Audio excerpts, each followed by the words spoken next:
Seperti apa cerita dari seorang sosok Temanggung Jayakarti? Jangan lewatkan video ini, karena di dalam video ini akan dijelaskan tanggal berapa, bulan berapa, dan tahun berapa Temanggung Jayakarti diangkat menjadi seorang Temanggung berdasarkan data sejarah. Saya sudah mencari banyak sekali referensi di internet maupun di YouTube, tapi tidak relate dengan apa yang saya inginkan mengenai Temanggung Jayakarti. Dan ketika saya mencari di YouTube, yang keluar adalah vlog mengenai bagaimana keadaan pasar yang ada di pasar Temanggung Jayakarti yang ada di Bartim. Dan nggak salah juga sih, karena data ini memang susah sekali untuk dicarinya. Akhirnya saya mendapatkan cerita mengenai Temanggung Jayakarti ini melalui catatan dari Bapak Hadi Saputra Miter ya, di blogspotnya. Nah, bagaimana proses dari cerita Pak Hadi ini mendapatkan sejarah atau catatan mengenai Temanggung Jayakarti ini? Kita akan bahas lengkapnya di video ini. Nah, sebelum kita masuk ke dalam pembahasan, ada baiknya kamu menekan tombol like agar saya tetap terus bersemangat dalam berkarya. Barangkali nanti, next, bukan hanya Barito Selatan dan Barito Timur yang akan kita bahas, melainkan Barito Utara dan juga Burung Raya. Oke, kita langsung masuk ke dalam pembahasan. Pertama-tama, Pak Hadi ini mengunjungi Dinas Pariwisata yang ada di Bartim ya. Dan sayang sekali Pak Hadi ini tidak mendapatkan jawaban yang cukup memuaskan dari cerita yang ada ini. Pak Hadi ini mendapatkan tulisan seperti ini ya. Temanggung Jayakarti dikenal dengan sifat tangguh gansang, mape male, yang artinya teguh, kuat, dan kebal, dan setia membela tanah leluhur suku Dayak. Makamnya terletak di ibu kota Tamiang Layang dan dinilai sebagai tokoh yang mempunyai nilai sejarah juga mitos karena memiliki sifat pemberani berpengaruh bagi masyarakat Dayak. Nah, keterangan ini ditulis di buku Dinas Pariwisata Barito Timur di tahun 2008. Dan tanggapan dari Pak Hadi Saputra Miter ini adalah Pak Hadi merasa bahwa jika Dinas Pariwisata ini tidak menuliskan buku yang berdasarkan dari data sejarah, cenderung asal-asalan gitu ya, untuk menulis cerita mengenai cerita Temenggung Jayakarti ini.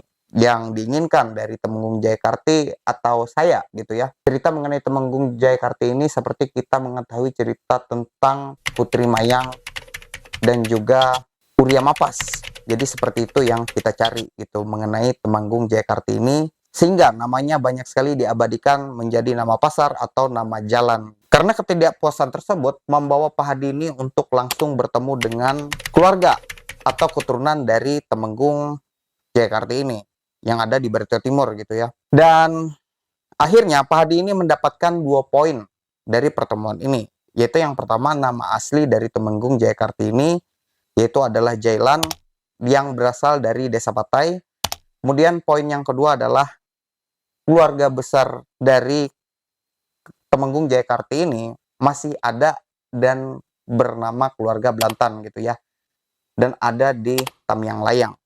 Dan ini bukan merupakan jawaban yang memuaskan bagi Pak Hadi, karena sekali lagi yang dicari adalah cerita dari Temanggung Jayakarti. Dan bukan hanya 2 poin itu ya yang disampaikan oleh pihak keluarga, melainkan pihak keluarga ini menceritakan bahwa orang yang memiliki data yang lengkap mengenai Temanggung Jayakarti ini adalah mendiang dari pendeta Dr. Fridolin Ukur. Nah, yang namanya mendiang, otomatis data yang dimiliki itu hilang semua gitu ya.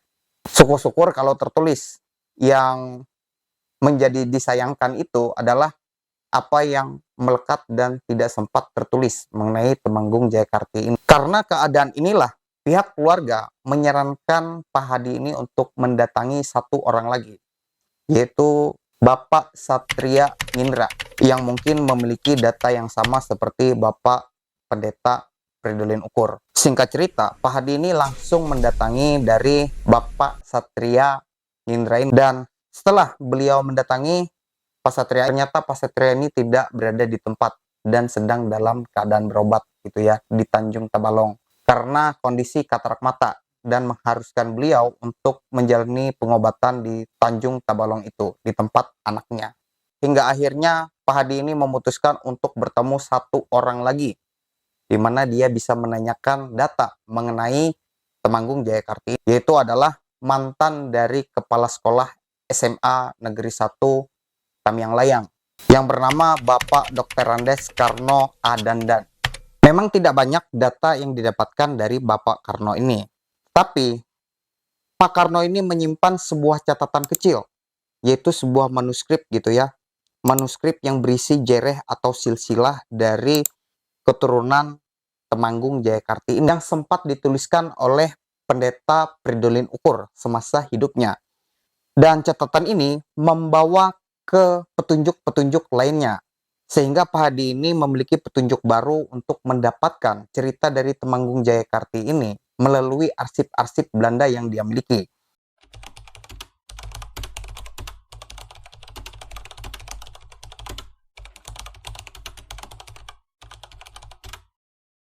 Di isi catatan dari Letnan Cebangert ini, Pak Hadi ini sangat puas gitu ya ketika menemukan penemuannya ini. Karena di catatan Letnan Cebangert ini menjelaskan secara rinci mengenai proses pengangkatan Temanggung Jayakarti ini menjadi seorang Temanggung baru. Seperti ini ceritanya. Tanggal 20 Mei 1857, saya tiba di Tamiang Layang dan kepala suku Tamiang Layang adalah seorang pria tua. Ia cukup disegani oleh masyarakat, hanya usianya yang sudah tua membuat beberapa perkara tidak bisa ditangani olehnya. Dia adalah orang Dayak, bahkan sebagai seluruh desa Tamiang Layang ini hanya dihuni oleh orang Dayak. Tingkat populasi ini berkisar 300 jiwa, laki-laki berbadan sehat 60 jiwa. Dalam kampung ada terdapat 2 rumah berkonstruksi besar, mereka juga memiliki balai sangat besar atau pendopo. Di sini disebut balai. Dibuat di sana. Rumah ini sangat menyenangkan karena perumahan sedemikian jauh lebih baik daripada rumah orang Dayak pada umumnya. Jadi saya memutuskan untuk tinggal di balai ini dan meninggalkan barang-barang saya di sana. Tapi segera saya menerima kabar dari kepala adat atau suku Tamiang Layang bahwa dia akan meminta saya berjaga pada malam hari karena saya memiliki banyak barang untuk berhati-hati karena ada pencuri dari Patai. Saya memberi orang kesempatan untuk bertemu dengan mereka dan mendengar tentang perselisihan serta permasalahan yang mereka hadapi. Banyak sekali kasus kecil diselesaikan oleh saya hari itu di kalangan kepala suku. Nampaknya semua permasalahan tersebut berpangkal karena sang kepala suku yang ada sudah sangat tua. Oke, saya cut dulu di sini ya. Jadi di sini adalah ceritanya. Letnan Cebangert ini baru datang ke Tamiang Layang. Dan pada saat itu, Temanggung atau kepala suku ini adalah orang yang berusia sangat tua dan sudah layak untuk pensiun. Sehingga banyak sekali masalah-masalah yang tidak dapat dia tangani. Karena orang ini sudah layak diganti gitu ya. Sudah tidak mampu berpikir ekstra lagi untuk melakukan brainstorming terhadap masalah-masalah yang dihadapi oleh masyarakat pada saat itu. Jadi seperti itu penjelasan yang saya tangkap dari catatan Letnan Cebangert ini ya. Kemudian kita lanjut, aku mengambil dalam pertimbangan semua yang disebutkan di atas. Sehingga untuk menyenangkan hati mereka pertama, dalam permintaannya mereka adalah untuk memberhentikan kepala suku yang sudah usia lanjut ini. Setelah mendengar tentang alasan tersebut, maka keinginan mereka ini yaitu memilih kepala suku agar diselenggarakan.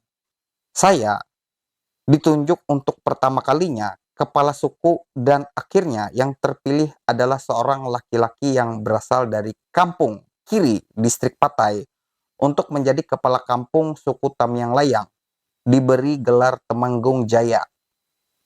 Semua kepala desa distrik Patai hadir dalam pemilihan tersebut. Jadi itu adalah kejadian di tanggal 20 Mei 1857. Kita berlanjut ke tanggal berikutnya ya, di mana Temanggung Jaya ini dilantik di tanggal 21 Mei 1857. Tanggal 21 Mei 1857, kepala suku yang baru diangkat dengan sumpah dan ketaatan dengan cara Dayak ke tangan saya. Dia berdiri di tempat terbuka di dalam lingkaran penonton. Semua kepala distrik Patai duduk tempat barisan pertama. Kemudian mereka mengacungkan mandau dalam kurung pedang Dayak ke Cakrawala.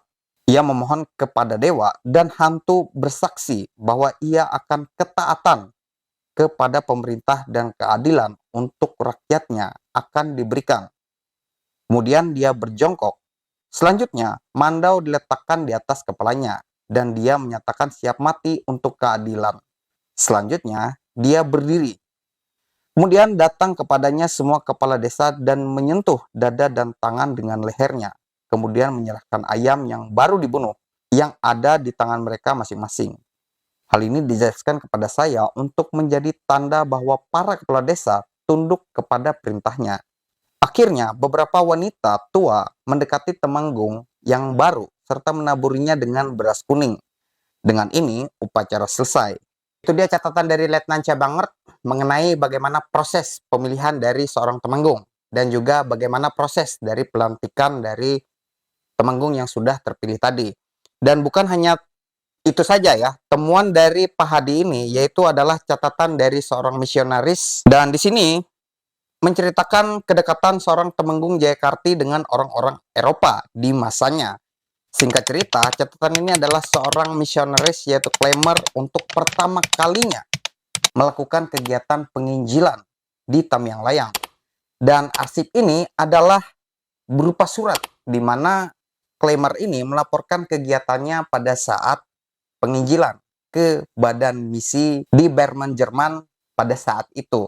Seperti apa catatan yang dituliskan oleh Klemer mengenai Temanggung Jayakarti ini adalah sebagai berikut. Pertimbangan saya dalam memilih tempat ini, yang pertama, kepala-kepala suku tinggal di sini. Kedua, bahwa Tamiang Layang pusat semua kegiatan distrik Patel. Dan yang ketiga, walau sekarang air sungai agak mengering, waktu saya tetap ada datang ke tempat ini. Walaupun hanya dengan jukung, dalam kurung perahu kecil. Di waktu musim panas, bagaimanapun nampaknya air lebih banyak turun daripada di Sihong. Kedatangan kami disambut hangat. Saya juga tidak ingin lama bersembunyi dari orang-orang dan ingin menceritakan tujuan kedatangan kami.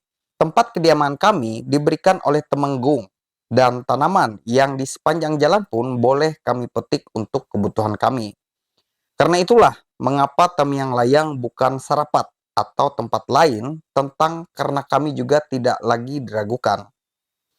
Di malam hari, pertemuan besar untuk menjelaskan maksud dan tujuan kami berada di sini kepada kepala suku, dan juga memperlihatkan surat-surat tugas dan surat izin dari pemerintah, bahwa Pandita harus tinggal di antara mereka.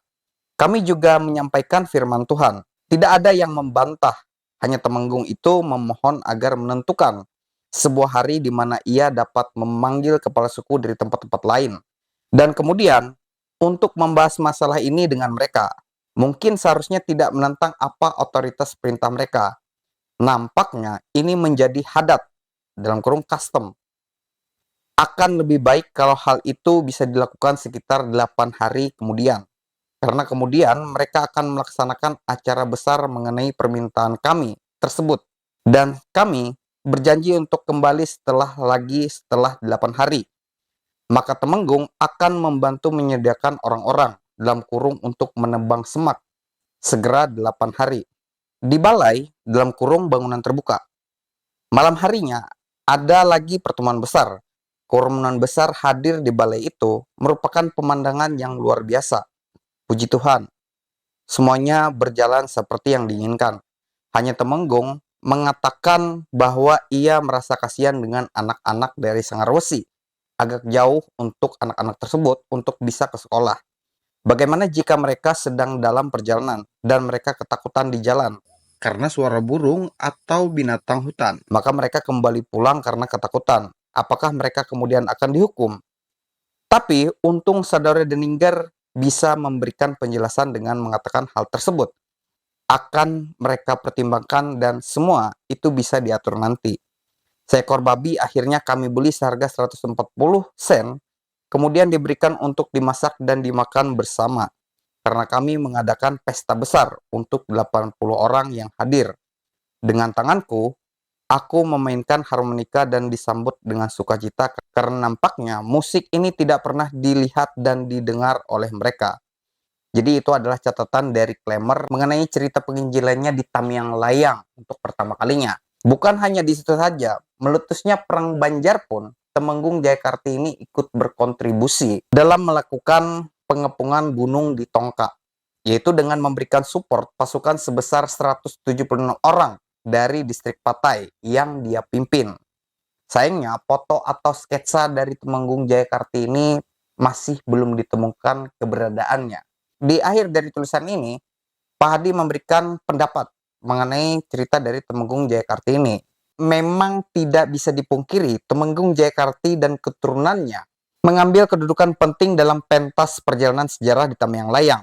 Kontribusinya juga bukan hanya kemajuan agama Kristen, melainkan juga kepada pendidikan dan memberi keamanan kepada pemerintah Belanda saat itu. Sehingga akses jalan darat bisa dicapai di Tamiang Layang. Jadi seperti itu cerita mengenai Temenggung Jayakarti yang dituliskan oleh Bapak Hadi Saputra Miter. Saya masih menyarankan kamu untuk membaca langsung ke sumbernya dengan cara mengunjungi blog milik Bapak Hadi Saputra Miter Blogspot. Mungkin ada sudut pandang atau beberapa kalimat yang tertinggal melalui penjelasan yang ada di video saya kali ini. Seperti itu video yang bisa saya sampaikan. Jika kamu tertarik dengan 3 fakta sejarah mengenai Pelabuhan Gudang Garam, kamu bisa menontonnya di video sebelah sini. Dan jika kamu tertarik dengan asal-usul dari nama Kelurahan Hilir Spare, kamu bisa menonton video di sebelah sini.